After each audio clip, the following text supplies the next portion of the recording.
Patrick Ollier, Anne Hidalgo, André Santini, Xavier Lemoyne, de nombreuses personnalités françaises et étrangères étaient présentes jeudi 5 octobre au Palais des Congrès d'Issy-les-Moulineaux pour participer à Grand Paris Circulaire, l'événement métropolitain de l'économie circulaire.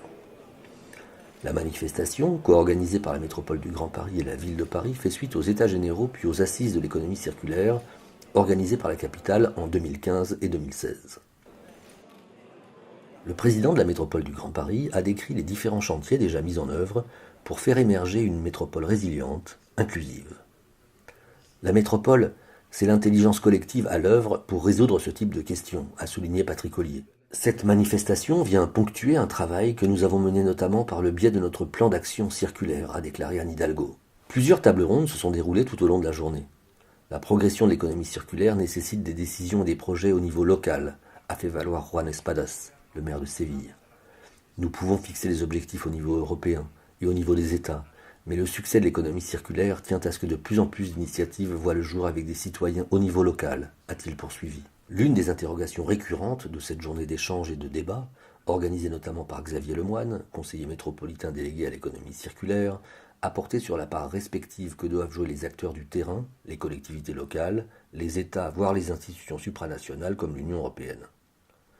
En marge de ces débats, Patrick Ollier et Anne Hidalgo donnaient leur définition de l'économie circulaire. L'économie circulaire, c'est passer de l'économie linéaire qui se termine par la destruction à une économie vertueuse, circulaire, qui permet de refabriquer, de réutiliser, etc., etc. À partir de là, la bonne échelle, c'est l'échelle la plus large possible. Et à l'évidence, dans une zone dense, c'est l'ensemble de la zone dense qui est la bonne échelle pour la mise en œuvre de l'économie circulaire. Donc c'est la métropole du Grand Paris. L'économie circulaire, c'est une économie plus sobre, une économie plus respectueuse de la planète, qui intègre bien sûr le recyclage, le réemploi, qui intègre aussi le fait que l'économie doit inclure les personnes plutôt que les éjecter en dehors du système et notamment de l'emploi. Antoinette Gull, adjointe à la maire de Paris, Philippe Yvain, président du directoire de la Société du Grand Paris, Siliane Lohan, CEO de Green Economy Foundation, ou François-Michel Lambert, président de l'Institut d'économie circulaire, étaient notamment présents. Les enjeux propres à l'aménagement et au BTP ont également été abordés lors de cette journée.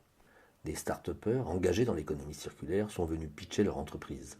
Alors, moi je suis Renaud Attal et je suis le cofondateur de Co-Recyclage. Co-Recyclage, c'est une start-up de l'économie sociale et solidaire qui optimise le réemploi de mobilier, de matériel, de matériaux. Enfin, un village des exposants a permis à chacun de découvrir de multiples initiatives circulaires.